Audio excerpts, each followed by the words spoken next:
हमारे विभिन्न ज्ञानवर्धक कार्यक्रम देखने के लिए आप हमें अभी सब्सक्राइब करें, बेल आइकन को प्रेस करें ताकि आप देख सकें हमारा कार्यक्रम सबसे पहले। और अधिक जानकारी के लिए फेसबुक पेज को लाइक करना न भूलें। जय माँ इंद्राक्षी। इंद्राक्षी धाम में दर्शकों आप सभी का हम हार्दिक स्वागत करते हैं। आज के दिन जिन जातकों का जन्म दिवस है, मैरिज एनिवर्सरी है, उन सभी को हमारी तरफ से बहुत बहुत शुभकामनाएं। आज का विषय जो हमने लिया है वो लिया है कि शादी देर से क्यों होती है, विवाह विलंबित क्यों होता है और उसका कारण क्या है और उसका निवारण क्या है। आइए आज का पंचांग भी देखते हैं। 8 जनवरी सन 2021 दिन शुक्रवार, पोष मास, कृष्ण पक्ष, संवत 2077। तिथि आज दशमी है। नक्षत्र स्वाति, राहु काल 10:30 से 12, दिशा शूल पश्चिम दिशा। कल एकादशी का भी व्रत रहेगा, ध्यान रखें, यानी कि 9 जनवरी को। अब आइए हम बात करते हैं कि क्या ऐसा जन्म पत्रिका में होता है कि जिसकी वजह से कई बार बहुत बच्चों की शादियां बहुत लेट हो जाती हैं। माता पिता बहुत ज़्यादा चिंतित हो जाते हैं और कई बार हम अपने भाग्य को कोसने लगते हैं। लेकिन किसी भी जातक की जन्म पत्रिका उसके प्रारब्ध के ऊपर आधारित होती है। जन्म पत्रिका बनवाना बड़ी बात नहीं है, बड़ी बात है जन्म पत्रिका के उपाय, बड़ी बात है समस्या का समाधान। समस्याएं तो संसार में आती रहती हैं, लेकिन समाधान कब मिलते हैं। अब जिनके पास अपनी जन्म पत्रिकाएं हैं, शुद्ध तरीके से, वैदिक तरीके से बनी हैं, तो वो अपनी जन्म पत्रिकाओं में कुछ ऐसे चिन्ह देख सकते हैं जिसके माध्यम से आपको समझ में आ सकता है कि विवाह विलंब का कारण क्या है। आइए मैं कुछ बातें आपको बताता हूँ। हालांकि हमारी ज्योतिष क्लास भी प्रारंभ हो चुकी है। हर संडे टू संडे सुबह 7 बजे ज्योतिष क्लास हम प्रारंभ करते हैं और उस विशेषांक को, ज्योतिष पाठशाला विशेषांक को आप दिन में या सुबह 7 बजे किसी भी समय देख सकते हैं। उससे भी आपकी बहुत सारी इस प्रकार की जिज्ञासाओं का समाधान मिलता रहेगा। अब आपके पास जन्म पत्रिका है तो उसमें आप देखें, जन्म पत्रिका में जो लगन चार्ट होता है, हर लगन चार्ट में 12 ही भाव होते हैं, सबको मालूम है। 12 भाव में जो ऊपर का बीच वाला खाना होता है वो लगन कहलाता है। लगन के ठीक 7वां भाव जो होता है, लगन के ठीक सामने, ऐसे मान लें। ये मैं समझाने की दृष्टि से आसान भाषा में बोलता हूँ आपसे। 7वां भाव जो होता है लगन के ठीक सामने, यानी कि सबसे ऊपर के खाने के ठीक सामने वाला खाना, नीचे की तरफ, उसे हम 7वां भाव कहते हैं। और 7वां भाव विवाह का होता है। अगर किसी कन्या के 7वां भाव में, कन्या हो या पुरुष हो, कोई भी हो, जातक हो, मेल फीमेल, उसके 7वां भाव में अशुभ ग्रह स्थिति हो, जैसे अब अशुभ क्या होते हैं, राहु के साथ सूर्य हो, सूर्य के साथ शनि हो, राहु के साथ मंगल हो, कहीं ना कहीं वहाँ अशुभ ग्रहों की युति हो या शत्रु ग्रहों की युति हो, या 7वां भाव किसी भी भाव में जाकर के जो सप्तमेश है, यानी कि 7वां मेष है, यानी कि 7वां भाव का जो वहाँ राशि बैठी है, उसका जो ग्रह जहाँ भी बैठा है सप्तमेश, वो बहुत ज़्यादा कमज़ोर हो, सप्तमेश पर कुदृष्टि शत्रु ग्रह की हो, या 7वां भाव पर भी दृष्टि अच्छी ना हो ग्रहों की। कुछ चीज़ें आप नहीं समझोगे लेकिन कुछ समझोगे। तो उस स्थिति में भी हमने देखा है कि कई बार तो 2-2 शादी हो जाती हैं, लेकिन सामंजस्य की स्थिति दूसरी शादी में भी नहीं बन पाती है। ऐसी पीड़ा कई बार हमें झेलनी पड़ती है। शादी होना भी बड़ी बात नहीं है, लेकिन शादी होने के बाद उसका सुख मिलना, शादी हो गई और सुख ना मिले तो सिर्फ नाम के लिए दरोगा हैं, नाम की शादी हुई है। शादी हो और शादी के बाद हमें संपूर्ण तरीके से सुख मिले। हम कन्या हैं तो हमें लगे हमें ससुराल में कोई फ़र्क नहीं लग रहा, घर में और ससुराल में। हमारी शादी हुई है, पत्नी है घर में, हमें लगे हमें बहुत अच्छा एक जीवन साथी मिला है। और जब जीवन साथी ही साथ ना दे, या हमें ससुराल ऐसी मिल जाए कि जैसे ये जीव है ना 32 दांतों के बीच में सुरक्षित रहने का प्रयास करती है, कब कट जाती है दांत के अंदर आकर के। हम इस प्रकार से रहें, जान बचाते रहें, लोगों को खुश करते रहें, हर समय मानसिक पीड़ा हम झेलते रहें, अपमान हम झेलते रहें, तो हमें लगता है भाई इससे बढ़िया तो शादी नहीं होती तो अच्छा था। तो आप ऐसी स्थिति से बचने के लिए नंबर 1 और नंबर 2, शादी विलम्ब हो रही है, आप 30 साल के हो गए, 35 साल के हो गए, अप टू 40 साल तक के भी आप हो गए। अब 40 के बाद तो एक क्वेश्चन मार्क बहुत बड़ा लग जाता है। फिर रिश्ते, हालांकि उपाय ऐसे ऐसे होते हैं, फिर भी रिश्ते अच्छे हो जाते हैं, उपाय होते हैं, फिर बड़े उपाय होते हैं कुछ ना कुछ, लेकिन 35 साल तक एक गुंजाइश भाव रहती है। हालांकि 35 को भी ओवर एज माना जाता है हमारी सोसाइटी में, लेकिन आज बच्चों की पढ़ाई ऐसी हैं, डिग्रियां ऐसी हैं कि उसमें एक लंबा समय लग जाता है। करीब करीब कई बच्चे 30 साल तक की कगार पर आ जाते हैं, और कई बार बीच में आपकी जॉब आ जाती है कि नहीं मम्मी, नहीं पापा, नहीं पिताजी, नहीं मामा जी, जब मुझे अच्छी जॉब मिलेगी तब मैं करूँगा, मुझे अपने मतलब का पार्टनर साथी मिलेगा तब करूँगा। इस प्रकार की कवायदें चलती रहती हैं और उम्र निकल जाती है। लेकिन मैं आपको एक सच्चाई बताऊं, ये सारे तो बहाने होते हैं। जब शादी होनी होती है ना, तो उस व्यक्ति की भी हो जाती है जिसके पास कुछ नहीं होता, और जब शादी नहीं होनी होती है तो राजा भी कुंवारा रह जाता है।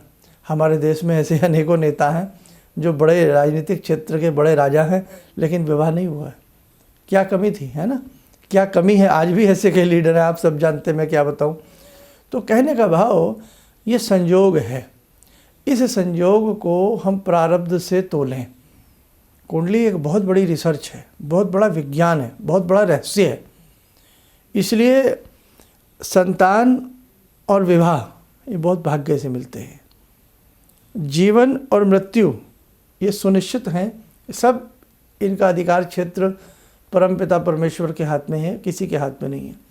मेडिकल साइंस धरी रह जाती है। अब देखो कैसे कोरोना आया, मेडिकल साइंस का क्या हाल हुआ, सब हाथ खड़े हो गए, सबके हाथ खड़े हो गए, कुछ है ही नहीं, कोई इलाज ही नहीं है, अपनी सुरक्षा ही अपना इलाज रहा है। कहने का भाव कि कुछ चीज़ें प्रकृति ने, परमात्मा ने अपने हाथ में संजोई हैं, जहाँ व्यक्ति का कोई बस नहीं चलता, लेकिन हम कारण ढूंढ सकते हैं। हर चीज़ का कारण तो पता लग सकता है ना कि भाई ये बीमारी कहाँ से आई, ये कारण क्या बना, या हमारी शादी नहीं हुई इसका कारण क्या है। और जब कारण मिल जाता है ना, तो ईश्वर की कृपा से कुछ ना कुछ उसका हमें निवारण भी मिलने लगता है। तो देखो, अब मैं आपको बताता हूँ कुछ और ऐसी बातें जो आपको समझ में आएंगी। हाथ की रेखाएं हैं, हाथ की रेखाओं में लिटिल फिंगर के नीचे मैरिज लाइन होती हैं। अगर मैरिज लाइन आपकी सही नहीं है, मैरिज लाइन कटी फटी हैं, बहुत मोटी हैं, आड़ी तिरछी हैं, बैलूनात्मक आकृति उन पे बनी हुई है, क्रॉस बने हैं, दाग धब्बे बने हुए हैं, काले कुंदुक के चिन्ह बने हुए हैं, फैलती हुई शाई जैसे चिन्ह बने हुए हैं, या बरगद जैसी, ट्री जैसी, पेड़ जैसी, वृक्ष जैसी आकृति बनी हुई है, विवाह नहीं होगा, और होगा तो बहुत लेट होगा, और होगा भी तो सुख नहीं मिलेगा। तो मेरे कहने का भाव यही है कि इंसान की जन्म पत्रिका में छिपा होता है कि उसका विवाह कब होगा, कैसा होगा, विवाह के बाद सुख कैसा रहेगा, सारी बातें होती हैं। जिनके पास जन्म पत्रिकाएं नहीं हैं, तो ये सारे रहस्य व्यक्ति के हाथ में होते हैं। आप में से ऐसी बहुत परिवार हैं जो हमें जो कहते हैं भाई हमारी बेटा की जन्म पत्रिका हमें नहीं पता है, या हमने बनवाई नहीं है, या समय में कन्फ्यूज़न है। हाथ की प्रिंट व्हाट्सएप पे आती है, उसके माध्यम से फिर हम कुछ ना कुछ समाधान बताते हैं, उपाय बताते हैं। लेकिन उपाय में हमेशा मैं आपसे ये ज़रूर कहूँगा कि मंत्र साधना सर्वोपरि है। संसार का सबसे सुंदर उपाय है मंत्र साधना, यानी कि भगवान का नाम लेना, यानी कि प्रेयर करना, प्रार्थना करना। अब प्रार्थना में तो कितनी बड़ी शक्ति होती है, कहने की आवश्यकता नहीं है। हम क्लास में हों, कहीं भी हों, स्कूलों में पढ़े हों, कॉलेज पढ़े हों, छोटे से कहीं भी पढ़े हों, लेकिन प्रार्थनाएं तो स्कूलों में भी होती हैं, हर जगह होती हैं, और प्रार्थना की शक्ति बड़ी होती है। अब मैं कुछ उपाय भी आपको बता देता हूँ। ऐसी स्थिति में पहला उपाय तो यही बनता है कि अपनी अच्छे से किसी को जन्म पत्रिका दिखाएं, ना हो तो हाथ की रेखाएं किसी को दिखाएं, उसका कारण और निवारण जानें। दूसरा उपाय, ऐसी स्थिति में आपको एक मंत्र जरूर करना चाहिए, भगवती दुर्गा का है, ओम सर्वा बाधा विनिर्मुक्तो धन धान्य सुतान्वित मनुष्य मत प्रसादेन भविष्यति न संचय। ये दुर्गा सप्तशती में आपको मिल जाएगा और ये बहुत ही अच्छा मंत्र है। इस मंत्र के साथ दूसरा एक मंत्र और जोड़ लें, ओम ज्ञानी नामपि चेतांसी देवी, क्योंकि कई बार हमें पसंद नहीं किया जाता। हमें कोई देखने आ रहा है, हम अच्छे हैं, सब कुछ अच्छा है, लेकिन फिर भी हम पसंद नहीं किसी को आ रहे हैं, तो बड़ा मन टूटता है ना, मन दुखता है ना। इस पर भी मैंने वैसे बहुत सारी वीडियो बना रखी हैं, लेकिन अब कहते हैं ना समय के हिसाब से कुछ नई चीज़ें भी बननी चाहिए, तो मैं इस पर भी एक वीडियो बनाऊंगा कि रिश्ता ना टूटे उसके लिए हम क्या उपाय करें, ये भी बता दूंगा आपको।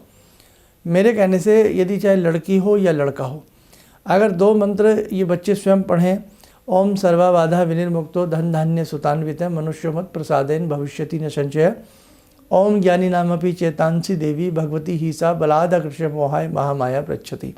सुनने में बड़े से लग रहे हैं, लेकिन दुर्गा सप्तशती में जो सप्त श्लोकी दुर्गा है उसका प्रथम मंत्र है ओम ज्ञानी नामपि चेतांसी देवी, और सर्वा बाधा भी मिल जाएगा आपको। तो कहने का भाव, इंटरनेट पे भी सर्च करोगे तो दोनों मंत्र ही आपको मिल जाएंगे।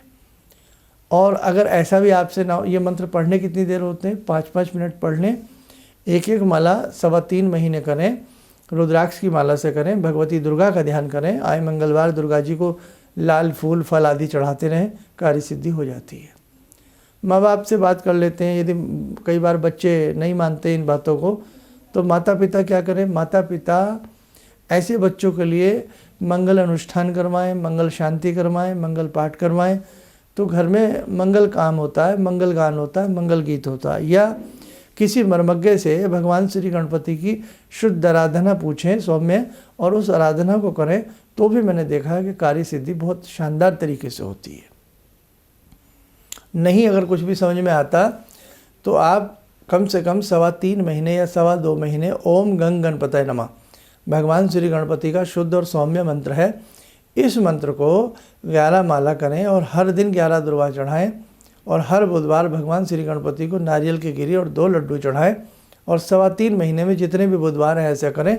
11 माला 3.25 महीने तक करें, फिर किसी ब्राह्मण को बुला करके यज्ञ करा दें, या ऐसा संभव ना हो तो अंतिम में दिन आप माला बढ़ा करके करें, थोड़ी सी 11 की जगह 21 कर दें, और उस दिन गौशाला में चारा डालें, पक्षियों को दाना डालें, और मंदिर जाकर भगवान श्री गणपति को फल फूल आदि चढ़ाएं, आपका कार्य सिद्ध हो जाएगा। ये तो है जनरल बातें, है ना, आम सब कर सकते हैं, लेकिन कई बार काम नहीं चलता, बड़ी समस्या होती है, तो उस स्थिति में मैं राय दूंगा कि एक बार हॉरोस्कोप दिखाई जाए या किसी पामिस्ट से मिला जाए, तब आगे के उपाय किए जाए तो लाभ मिलता है। शुक्रवार के दिन चाहे लड़की हो या लड़का हो, शिव पिंडी पर दूध या ये पंचामृत बना लें और वो हर शुक्रवार चढ़ाया जाए, कपूर का दीप अर्पण किया जाए, और वहीं बैठ कर के 5 मिनट शुक्र का बीजात्मक मंत्र पढ़ा जाए, ओम द्राम द्रीम द्रोम से शुक्राय नमः। शुक्र प्रसन्न होते हैं, शीघ्र विवाह होता है, ऐसा 11 शुक्रवार किया जाए। गौरी शंकर रुद्राक्ष बेटा हो या बेटी हो उन्हें पहनाया जाए, उससे उचित फल की प्राप्ति मिलती है। शुक्रवार के दिन या सोमवार के दिन गौरी शंकर पहनाया जाए। तो रास्ते बहुत हैं, आप अगर उन्हें अच्छे से करते हैं तो कार्य सिद्ध होते हैं। तो आज कहने का भाव यही था कि विवाह में देरी का कारण जो होता है ना, वो आपकी कुंडली में ही होता है। अशुभ ग्रह होंगे, अशुभ परिणाम मिलेगा, शुभ ग्रह होंगे, शुभ परिणाम मिलेगा। हाथ में मैरिज लाइन अच्छी नहीं होंगी तो भी विवाह देर से होता है। आइए साधकों, समय हो चला आज की ध्यानमाला का। आज की ध्यानमाला में जुड़ते हैं हम भगवान श्री राम से। ओम रामो राजमणि सदा विजयते, रामं रमे संभजे, रामेण विहता निशाचर चमू, रामाय तस्मै नमः। रामानास्ति परायणं परतरं, रामस्य दासोऽम्यहम्। रामे चित्तलया सदा भवतु मे, भो राम मामुद्धर। राम रामेति रामेति रमे रामे मनोरमे सहस्रनाम तत्तुल्यं राम नाम वरानने। आदो राम तपोवनं दिगमनं हत्वा मृगं काञ्चनं वैदेहीहरणं जटायुमरणं सुग्रीवसंवासनं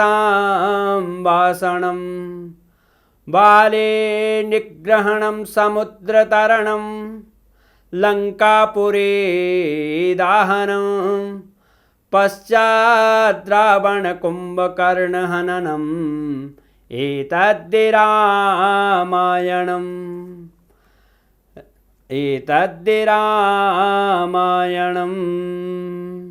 कवच बना लें, ध्यान करें, भगवान श्री राम का आशीर्वाद हमारे ऊपर बरस रहा है।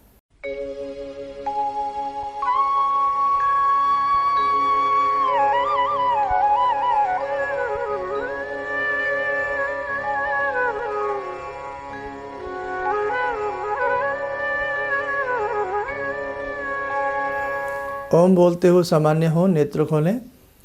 साधकों, यदि आप हमारे संस्थान से वैदिक जन्म पत्रिकाएं बनवाना चाहते हैं तो वो आप बनवा सकते हैं, और इसका एक बेनिफिट हम आपको और देते हैं।